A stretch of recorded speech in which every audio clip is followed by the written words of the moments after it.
पति ब्रह्मचारी।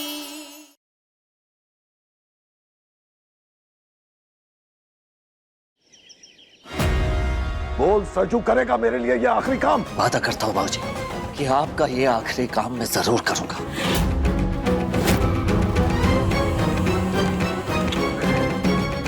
तू हमेशा मेरा दिल जीत ही लेता है बेटा, शाबाश। काम बोलिए बाबूजी, क्या करना है? आपके लिए मैं अपनी जान तक देने को तैयार हूं।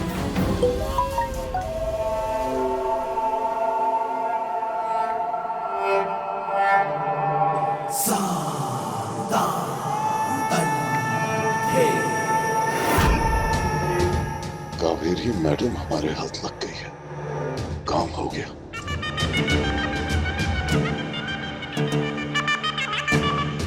ठीक है सरजू, ले। बाबूजी, अरे अपने बाबूजी पे भरोसा करता है कि नहीं? करता है ना? तो ले पकड़ और आजा, चल।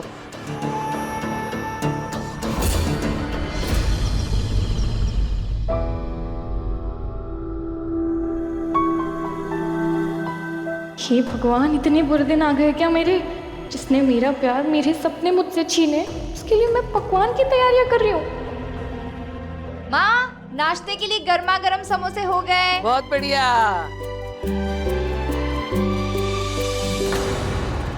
अरे ओ महारानी, कहाँ खोई हुई हो? अरे खीर में चम्मच बराबर से चलाती रहे, नहीं तो जलने की बदबू आएगी। वाह मम्मी जी, मैं पेट से हूँ तो भी मुझे गिन गिन के मेवे देती हैं, और यहाँ भर भर के बादाम किशमिश डाले जा रहे हैं। दारी की, इतनी भी जोर से मन में मत बोल के मुझे सुनाई पड़ जाए। हैं? गुड़ क्यों रही है? एक कटोरी खीर तुझे भी मिलेगी, चुपचाप काम कर। हाँ। जी जी जी जी मम्मी जी।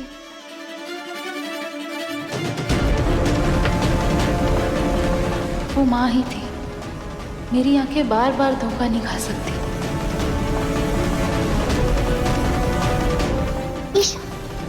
ध्यान कहाँ है तुम्हारा? शक्कर की जगह नमक उठा लिया है तुमने।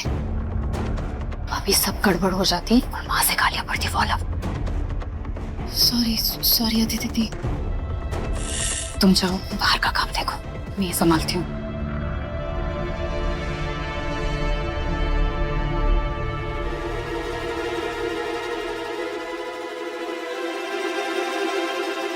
मुझे माँ के बारे में किसी न किसी से बात करनी होगी जो मुझे ढूंढने में मदद करे।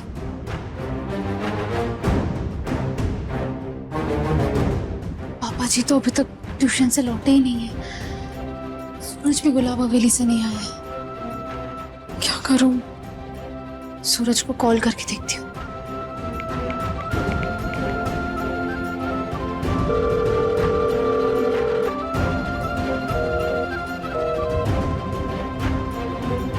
किससे बात करूं?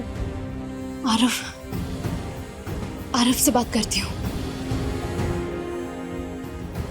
उसकी अभी अभी शादी हुई है, वो परेशान हो जाएगा। मुझे सूरज से ही बात करनी होगी इस बारे में। ये सूरज फोन क्यों नहीं उठा रहा है? काव्या, और कितना टाइम लेट हो रहा है?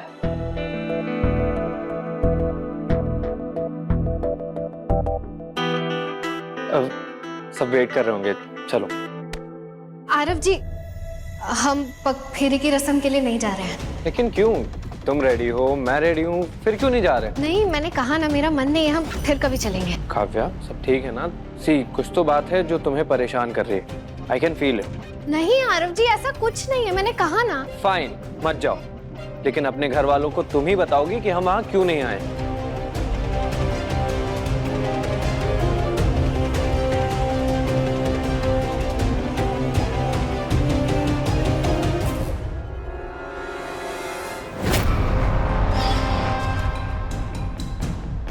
दादी को बता देती हूँ कि हम पग फेरे के लिए मेरे मायके जा रहे हैं।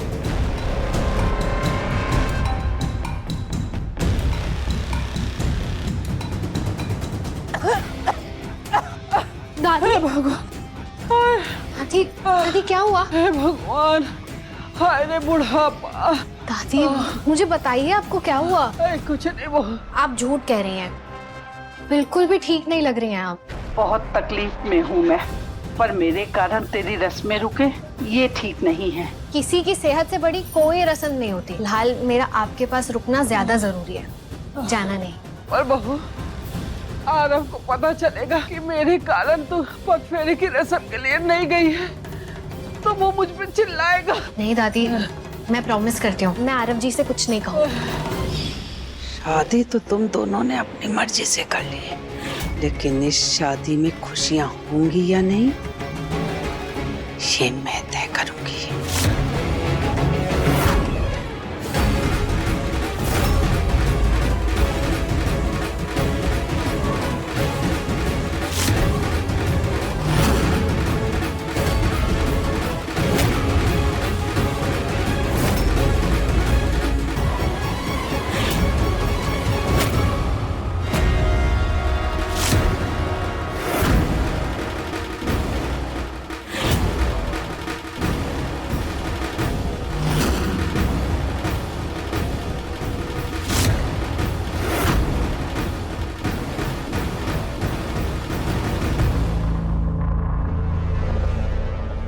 सूरज, कहाँ हो तुम?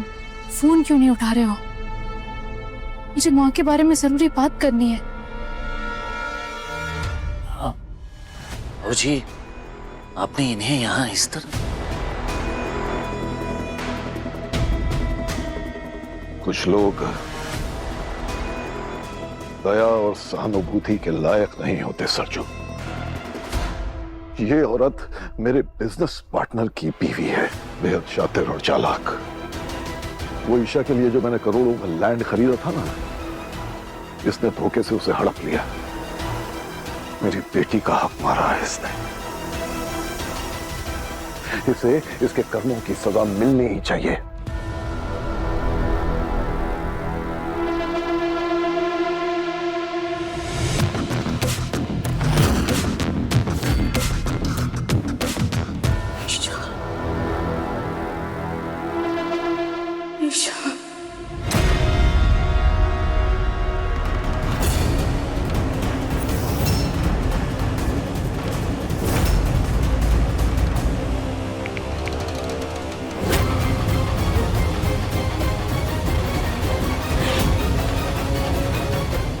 बाबूजी, उन्होंने कुछ कहा? अरे ये पगली है।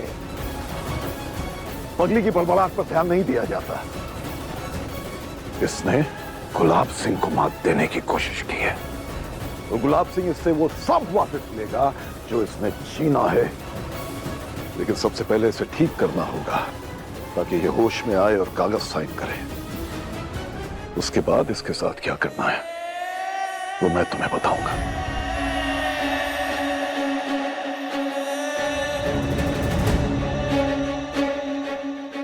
कितना गलत किया है इन्होंने, बाबूजी और ईशा जी का हक मार के।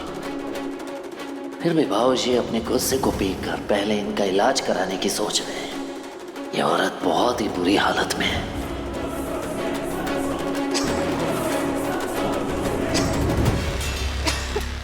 ए सरजू, रुक जा। क्या कर रहा है तू? तेरी आंखों में मुझे इस औरत के लिए दया नजर आ रही है। अरे ये औरत बिच्छू है, जिसके पीठ पे बैठ जाती है उसे ही डंक मारती है। ये औरत मेरी गुड़िया का हिस्सा मार के बैठी है। हमारे स्नेह, हमारे भरोसे का खून किया है इसने हर बार। इसने जब भी सर उठाया सिर्फ लूटा है। मेरा मान, मेरा अभिमान, सब कुछ। इस दुनिया में अगर ईशा का कोई सबसे बड़ा दुश्मन है ना, तो वो ये औरत है। ये औरत।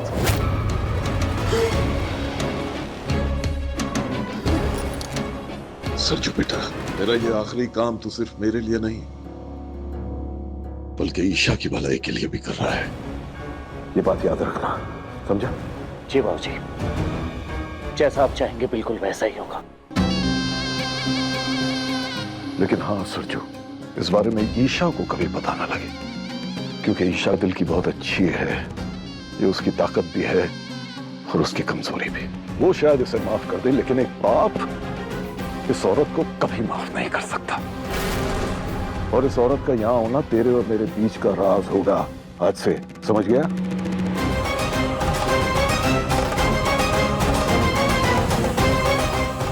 आज से ये औरत तेरी जिम्मेदारी है सरजू। इसे ठीक कर, इसका इलाज करवा और कागज पे साइन करवा। उसके बाद तू मेरे हर एहसान और हर कर्ज से आजाद हो जाएगा, हमेशा के लिए।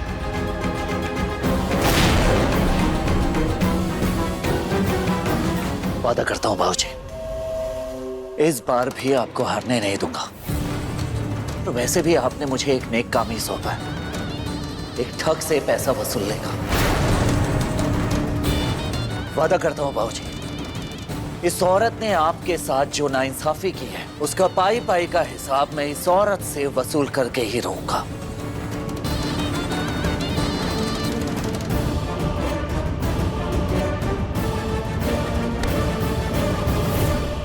शाबाश।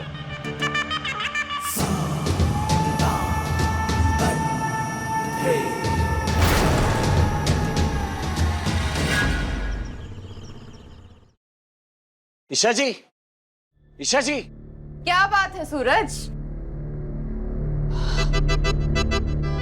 जब से डिवोर्स पेपर जलाया है, ईशा को आंखों से ओझल नहीं होने देता। डर गया ना उसे खोने से। वैसे तूने 2 महीने क्यों मांगे हैं? यार दीदी आप बताइए ना, ईशा जी हैं कहाँ? क्यों? तू उससे अपनी दिल की बात बोलने वाला है क्या? आप ना अपना ज्यादा दिमाग मत लगाइए, ठीक है? खीर बनाइए, खीर जल गई ना तो ताई माँ से आपको कोई नहीं बचा सकता। जाइए। दीदी बता तो दीजिए, ईशा जी हैं कहाँ? क्यों बताऊं? तो खुद ढूंढ ले। अरे ईशा जी, वैसे मैंने ईशा को माँ के कमरे में देखा था। आप भी ना दीदी।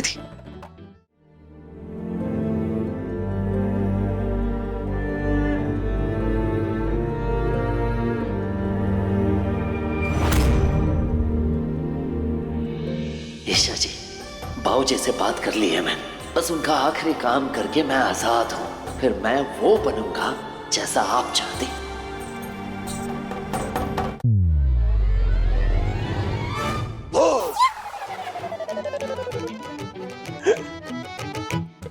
ऐसे कौन करता है?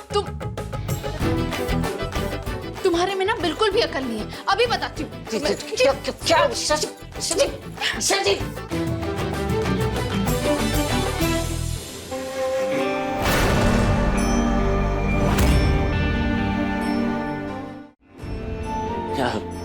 अच्छा नहीं, वो ये लीजिए। सॉरी, वो आप बार बार मुझे कॉल कर रही थी ना? क्या? किस लिए? वो मैं कुंज बिहारी में हारी वो है। अरे वाह, तूने तो मेरी पूरी अलमारी जमा दी। शाबाश। मैं ये कहने आई थी कि आरव दामाद जी को फोन करके पूछो वो लोग कब तक आ रहे हैं। हाँ? सारे काम पड़े, मैं देखती तो मुझे फोन करके बताना। हाँ ईशा जी, कुछ बोल रही थी आप? उनका नाम भी मत लेना, ऐसी माँ होती है जो अपने छोटे छोटे बच्चों को छोड़कर किसी और के साथ भागी। कैसे कहूँ सूरज, बाकियों की तरह अगर तुमने भी मेरी माँ के बारे में गलत सोचा और कहा कि वो भाग गई थी तो मैं सहन नहीं कर पाऊंगी। ईशा जी, क्या कुछ बोल रही थी आप? बोलिए। नहीं सूरज, वो कुछ खास बात नहीं थी। फिर भी मुझे जानना है, बताइए क्या बात थी? वो सूरज, मेरा ना एक झुमका घूम गया था, तो वो ये ऐसा ढूंढ दोगे क्या प्लीज?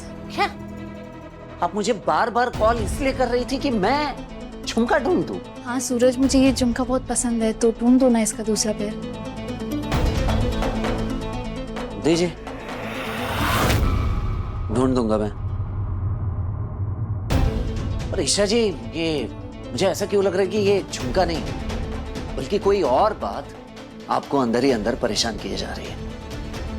नहीं सूरज, ऐसी कोई बात नहीं है, मैं काव्या को कॉल करके आती हूँ।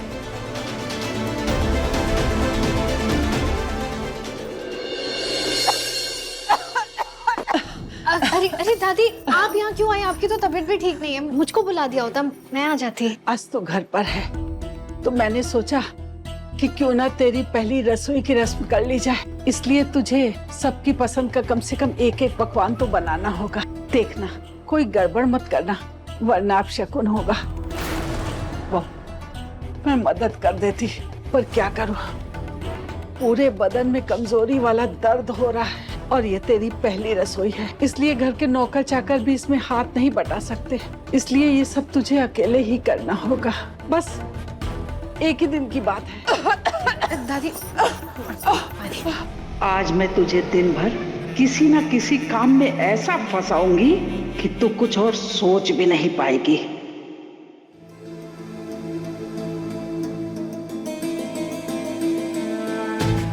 सबकी पसंद का कुछ ना कुछ बनाना है, मगर पता कैसे चलेगा कि किसे क्या पसंद है?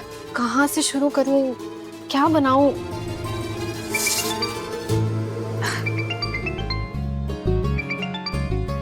अरे ईशा भाभी, मैं अभी आप ही को फोन करने वाली थी। तुमने मुझे याद किया और मैंने कॉल कर दिया। बताओ, तुम दोनों आज आ रहे हो ना? भाभी आज तो आप आना मुश्किल लग रहा है, इसलिए सोच रही हूँ आज यहाँ की पूजा और रस्में निभा लूं।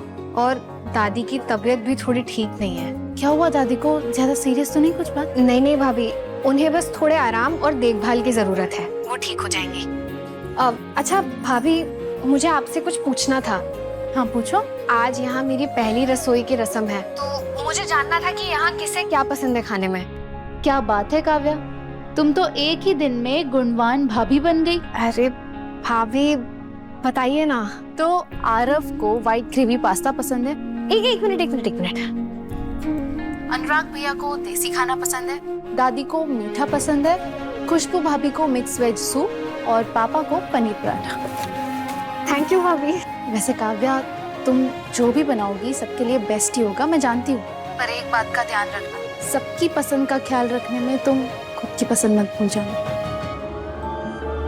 तू ना जरा सा भी मेरी तरह, ना कहीं से मैं तेरी तरह, मिलके भी दोनों हैं अजनबी, कैसी है ये दास्तां, ये दास्तां।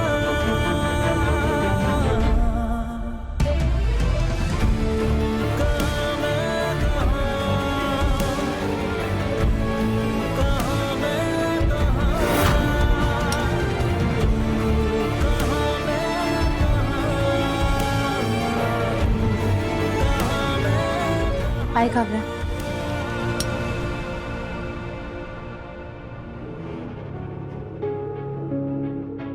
ये बिंदिया, ये क्या लड़कों की तरह पत्थर मार रही है? कभी तो लड़कियों वाली हरकतें कर लिया कर। वाह रे ब्रह्मचारी, पहले तो तुझे मेरी हरकतें बड़ी अच्छी लगती थी, कहता था कि तू बाकी लड़कियों से अलग है। अब तुझे नजाकत चाहिए। अच्छा, जो जी में आए वो कर जा यार। सोच ले, कर लूं जो जी में आए।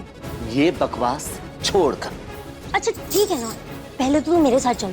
मेरी दुकान पे ना वो गुंडे बदमाश अपनी हेकड़ी दिखा रहे हैं, चल जाके उन्हें ठीक करना है।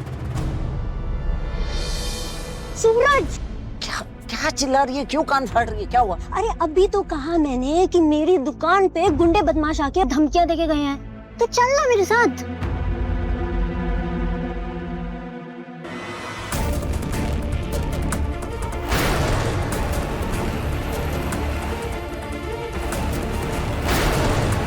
हाँ ठीक है, ये मैं बंटी को बोल दूंगा, वो तेरा काम कर देगा। जा सूरज,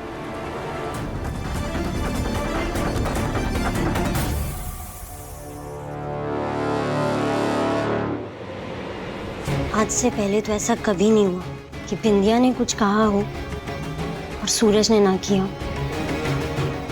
ईशा, तूने मेरे सूरज को मुझसे दूर कर दिया,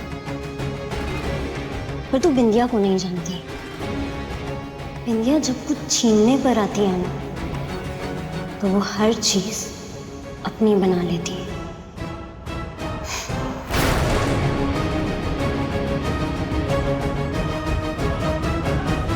ईशा जी, ये झुमका।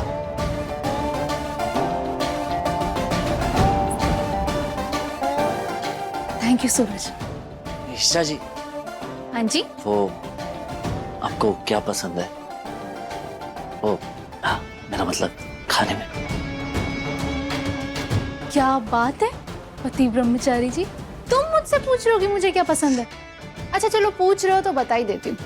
पास्ता तो तुम्हें पता ही है, और पाव भाजी। जो माँ बनाया करती थी, एकदम मुंबई स्टाइल में। कैसे बताऊं ईशा जी को कि मैं खुद को बदलना चाहता हूँ उनके लिए। मैंने जो देखा बाजार में, क्या वो सच था या झूठ? मुझे ऐसा क्यों लग रहा है कि मैंने सच में माँ को देखा।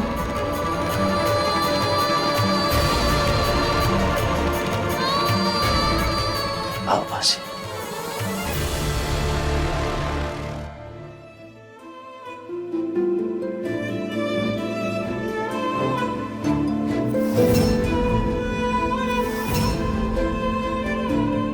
देखिए, पेशेंट की हालत काफी बिगड़ी हुई है, ऊपर से काफी कमजोर भी हो गई है, तो इन्हें रिकवर होने में वक्त लगेगा। सुई लगाओ, पानी चढ़ाओ, जो इलाज कर सकते हो वो सब कुछ करो, लेकिन जल्द से जल्द इन्हें ठीक करो। समझ गए डॉक्टर? देखिए, मैं अपनी तरफ से बेस्ट इलाज और मेडिसिन दे सकता हूँ, लेकिन पेशेंट का ठीक होना उनकी बॉडी कंडीशन और इच्छा शक्ति पर डिपेंड करता है, और इसके लिए रेगुलर दवा देना जरूरी है। पानी दीजिए।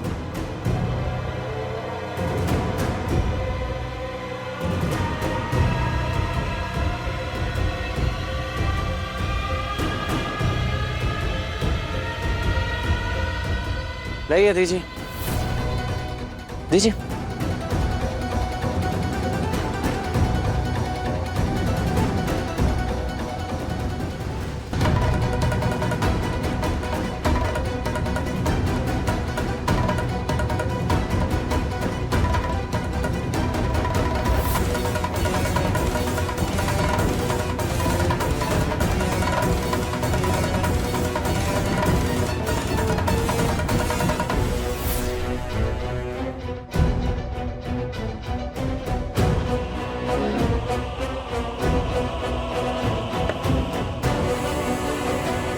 ठीक है, बस ऐसे ही केयर की जरूरत है इन्हें। अगर टाइम से दवा लेती रहेंगी तो रिकवर होने का चांस बढ़ जाएगा। ईशा,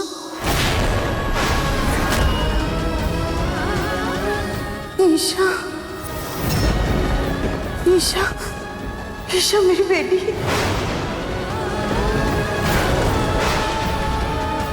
ईशा, ईशा,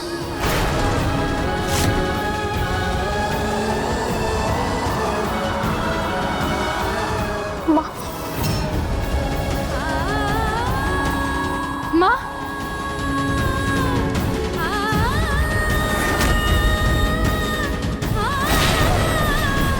ये ईशा जी का नाम क्यों ले रही है बार बार? ईशा, मेरी बेटी ईशा।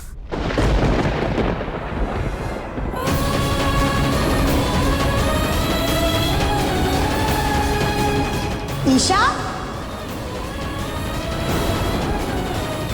ईशा। माँ, अगर आप यही कहिए तो मैं आपको किसी भी हाल में ढूंढ लूंगी।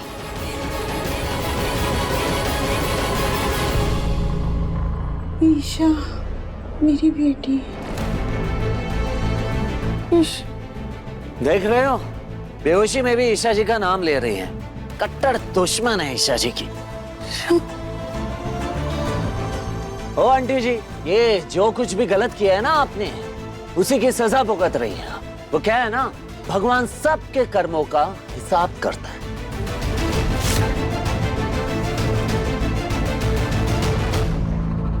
चलिए।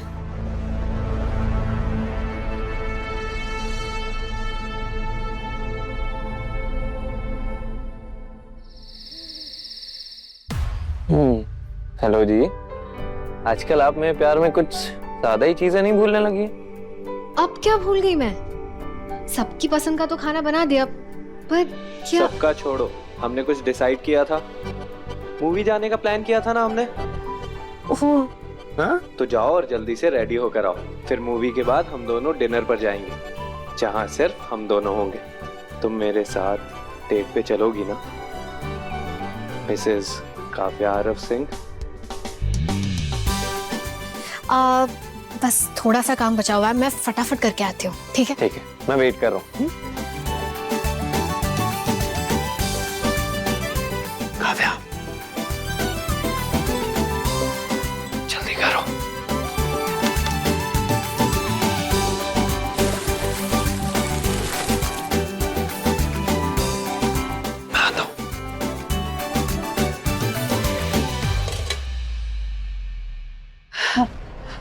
दादी बन गया बहू?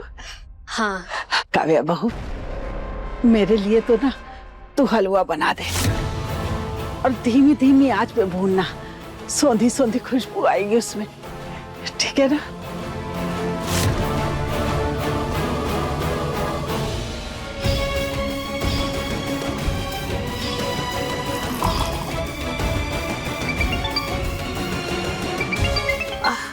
हेलो आरव। काव्या चलो, टाइम हो रहा है।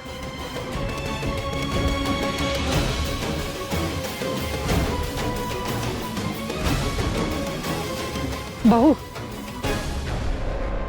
तो ना ये सारे मसाले पीस लेना, और ना मेरा पेट बहुत खराब हो रहा है, तो मेरे लिए स्पेशल खिचड़ी बना देना।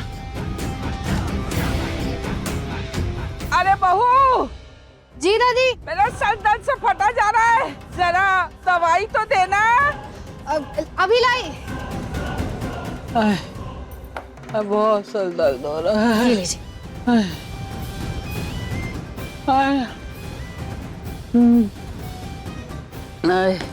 बेटा जरा मेरा सर तो दबा दे। जी।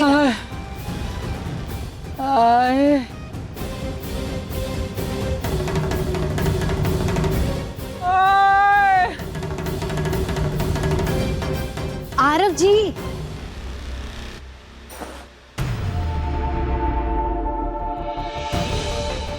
चलिए। तुम्हारा वेट करते करते सो गया था। वैसे जब से हमारी शादी हुई ना तुम मुझे टाइम दे रही हो और ना ही मेरे साथ वक्त बिता रही हो। पास आना तो बहुत दूर की बात है, और अगर हमें ऐसे दूर दूर ही रहना था तो शादी करने का क्या मतलब। आरव जी मेरी बात तो सुनिए। अरे छोड़ो यार। आरव जी। आरव जी। अब मैं कैसे बताऊं कि सच क्या है। तूने मेरे पोते को अपने जाल में फंसाया ना, अब तो देखना, अगर मैंने उसके दिलो दिमाग से तुझे न निकाला तो मैं भी आरव की दादी नहीं।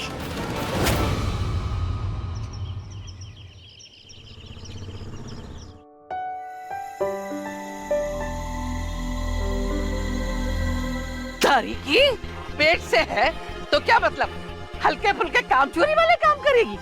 चल ये जो सब्जियां कट गई ना धो के रख जाके।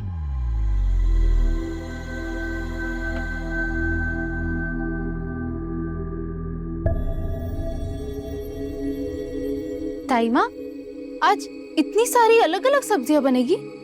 अरे इतनी सारी अलग अलग सब्जियां नहीं बेटा, इन सब सारी सब्जियों को मिला के एक पकवान बनाया जाएगा अन्नकूट के लिए। देवर जी, बेचारी महारानी को कैसे पता होगा? जब से इसकी माँ भागी है तब से गुलाब हवेली में गोवर्धन की पूजा होना ही बंद हो गई। अरे कोई बात नहीं, कोई बात नहीं, तू बैठ बेटा, इधर बैठ। मैं तेरे को बताता हूँ कि गोवर्धन पूजा क्या होती है। जब भगवान श्री कृष्ण ने गोवर्धन पर्वत को अपनी उंगली पे उठा लिया था तो उन 7 दिनों तक लगातार जोरदार तूफान और जोरदार बारिश हुई। तो यशोदा माता ने 7 दिन 8 प्रहर रोज अलग अलग पकवान बना के उन्हें खिलाए। हाँ, 8 तरह के पकवान 7 दिन तक, यानी 56 भोग। हाँ, तो गोवर्धन पूजा के दिन 56 चीजों को मिला के एक पकवान बनाया जाता है भगवान के भोग के लिए, समझी? ये है गोवर्धन पूजा। देवर जी, हर साल काव्या अकेले ही सारे पकवान बना लेती थी, इस बार वो नहीं है तो देखो सबके सब लगे पड़े। सही कहा भाभी आपने, अगर वो होती तो अब तक सारी तैयारियां, सारी सब्जियां बन के तैयार हो चुकी होती और गोवर्धन भी बन चुके होते। उसके बनाए पकवान हम 2 दिन तक खाते थे। पता नहीं इस बार गुलाब हवेली में वो पकवान बना के खा भी पाएगी या नहीं। अन्नकूट के लिए काव्या नहीं आ सकती तो क्या हुआ, हम तो जा सकते हैं ना उसके पास। ताई माँ, प्रसाद लेकर मैं उसके पास चली जाऊंगी। तारी की जब देखो तब कान में घुसा के बैठी रहती है, कुछ गुण भी सीख ले। ससुराल जाएगी तो नाक कटाएगी। माँ प्लीज, आपको क्या लगता है मेरी शादी ऐसे घर में होने वाली है जहाँ मुझे ये सारे काम करने पड़े? बिल्कुल नहीं। और अमीर ससुराल क्या सिर्फ काव्या की किस्मत में, मेरे नहीं। ताई माँ, मैं वो गाय का गोबर ले आया। बहुत बढ़िया। अरे ओ महारानी, ये सब छोड़, बाहर जाके गोवर्धन बना। भाभी, गोवर्धन? हाँ, गोवर्धन। जा बना जाके गोवर्धन।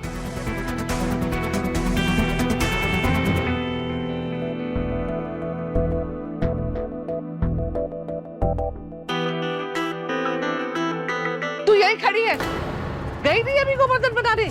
जा। जी ताई माँ, जा रही। पर कैसे? मुझे तो गोवर्धन बनाने आते ही नहीं।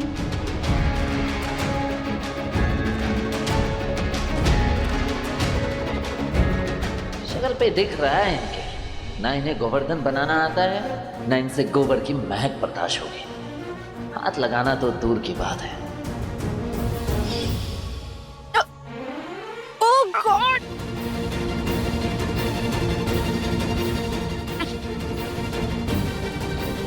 इतना दूर क्यों भाग रही हैं? गोबर ही तो है, बम थोड़ी ना है। ज्यादा नाटक मत करिए, चलिए। तुम्हारी जैसी अकड़ू नहीं हूँ जो नाटक करूंगी। मुझे गोबर से नहीं, गोबर की स्मेल से प्रॉब्लम है।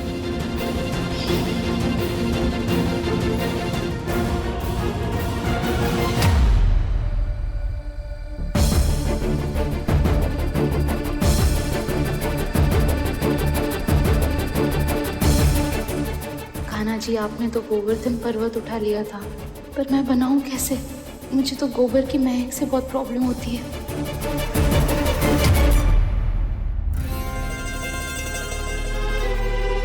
क्या हुआ? क्या सोच रही है? चलिए शुरू हो जाए। हाँ? शुरू कैसे हो जाओ? मुझे तो पता ही नहीं है गोवर्धन कैसे बनाते हैं। हाँ, माना कि आपको गोवर्धन बनाने नहीं आते, लेकिन ये मत कहना कि आपने कभी किसी को बनाते हुए नहीं देखा। हाँ? चलिए। नहीं देखा। हाँ? सच में नहीं देखा? बड़ी हंसी आ रही है। अब नहीं देखा तो नहीं देखा।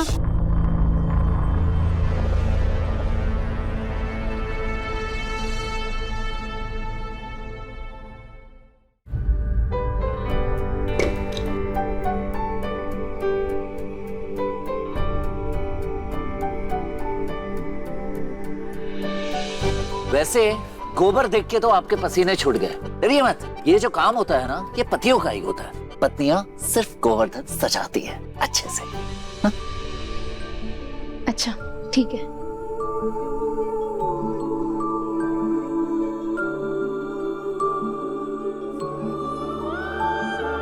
तू ना जरा सा भी मेरी तरह, ना कहीं से मैं तेरी तरह, मिलके भी दोनों हैं अजनबी। कैसी है ये दास्ता, ये दास्ता। देख कर आओ तो सही, महारानी ने क्या बनाया है। कुछ किया भी है कि कांड करके बैठी है।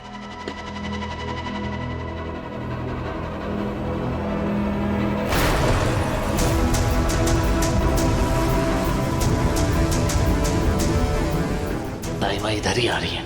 अगर उन्होंने मुझे ये करते देखा तो मुझे भी ताने देंगी पूरन भैया की तरह कि मैं जोरू का गुलाम हो गया। क्या करूं, क्या करूं? ताईमा, वो पंडित जी से बात हो गई है। वो पूछ रहे थे कि ये अंकुट का भोग कब तक पहुंचा देंगे हम। वैसे उन्होंने कहा कि 12 बजे तक पहुंचा दीजिए। 12 बजे टाइम तो बिल्कुल नहीं बचा है।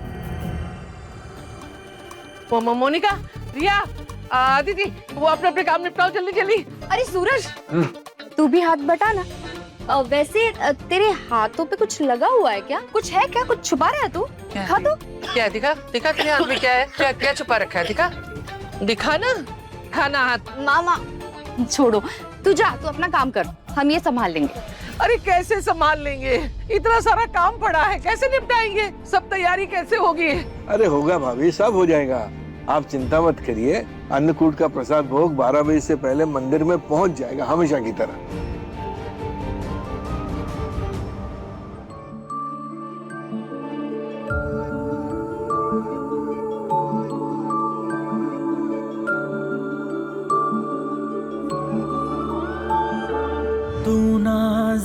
सा भी मेरी तरह, ना कहीं से मैं तेरी तरह, मिलके भी दोनों हैं अजनबी। कैसी है ये दास्तां, ये दास्तां।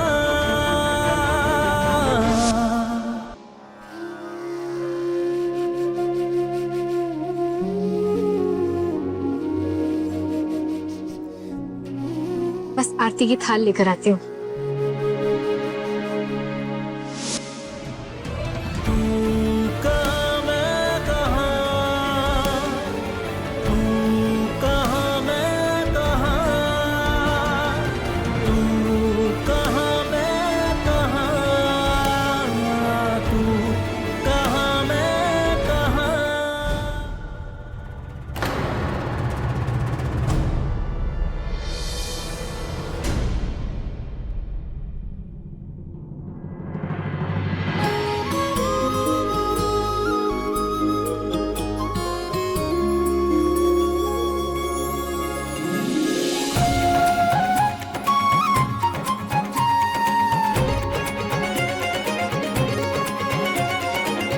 अरे बच्चों आओ बाहर, पूजा का मुहूर्त हो गया है, सब आ जाओ।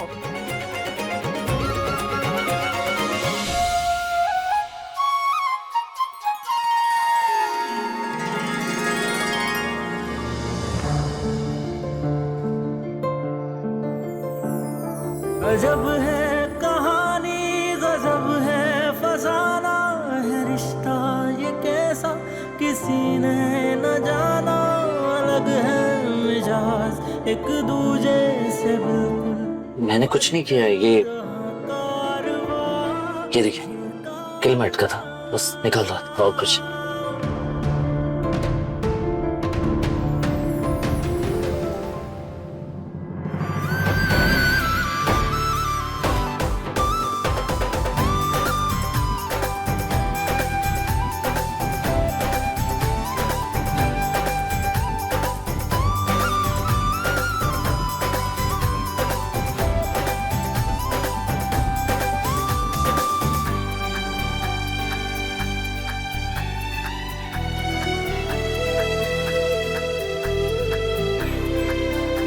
बोलो गोवर्धन महाराज की जय।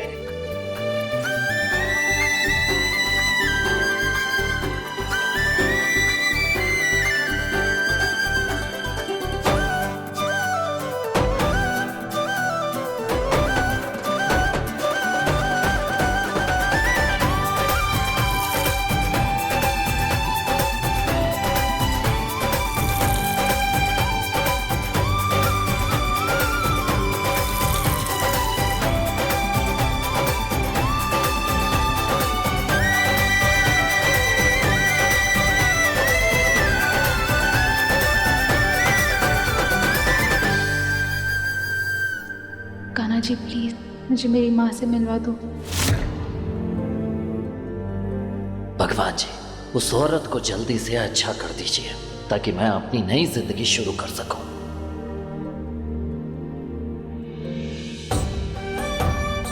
तो आज तुम सबने अन्नकूट का प्रसाद भोग बनाने में बहुत मेहनत की, इसलिए इनाम तो बनता है।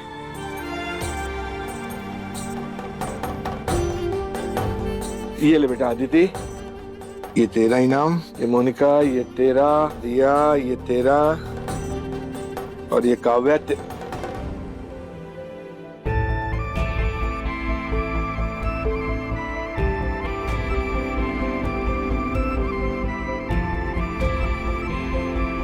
पापा जी, अन्नकूट का प्रसाद लेकर काव्या के पास जाऊंगी ना, तब उसे दे दूंगी। ठीक है। और तेरा 500, ये ले बेटा, ये तेरा इनाम। चाचा जी आपने हम सबको तो 100-100 रुपए दिए, ईशा भाभी को 500 क्यों? हाँ चाचा जी ऐसा क्यों? मैं तो इस घर की बड़ी बहू हूँ और ये छुई मुई छोटी बहू है, लेकिन इसको 500 रुपए और मुझे 100 रुपए, ये तो बड़ी नाइंसाफी है। ए बेटा मानता हूँ कि तुम सबने मेहनत की है, लेकिन इसने गोवर्धन बनाए, उसकी सजावट की है वो भी इतनी बढ़िया, इसलिए इसका इनाम थोड़ा बड़ा। समझी?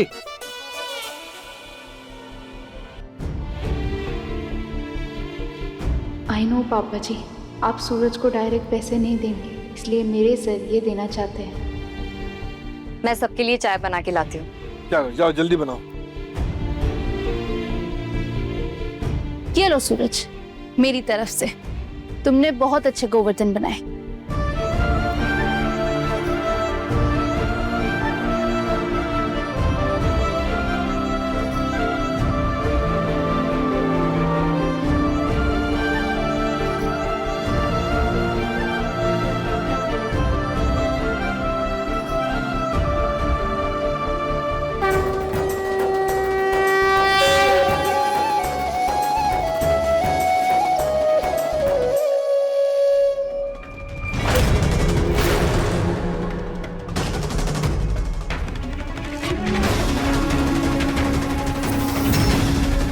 गुलाब हवेली में ये किसने बनाया? मैं पूछता हूं किसने बनाया ये?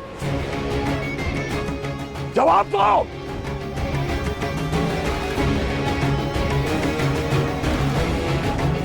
वो पापा जी मैंने बनाए हैं। आज गोवर्धन पूजा है ना, इसीलिए। इस घर में वही होता है जो मैं चाहता हूं। ये गुलाब हवेली है, तुम्हारी चौल नहीं है जहां तुम गोबर फैलाती रहो, समझी? वो गोबर नहीं, गोवर्धन जी है पापा।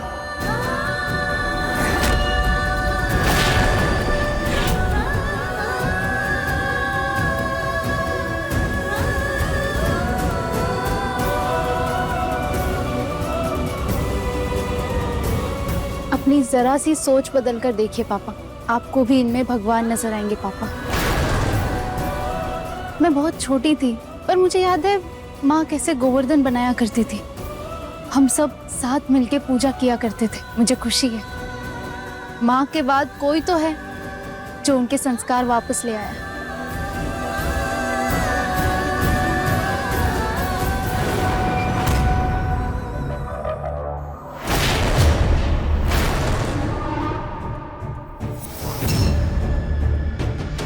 कुछ भी हो जाए ईशा को कावेरी के बारे में भनक भी नहीं लगनी चाहिए, वरना मेरा सारा प्लान बर्बाद हो जाएगा।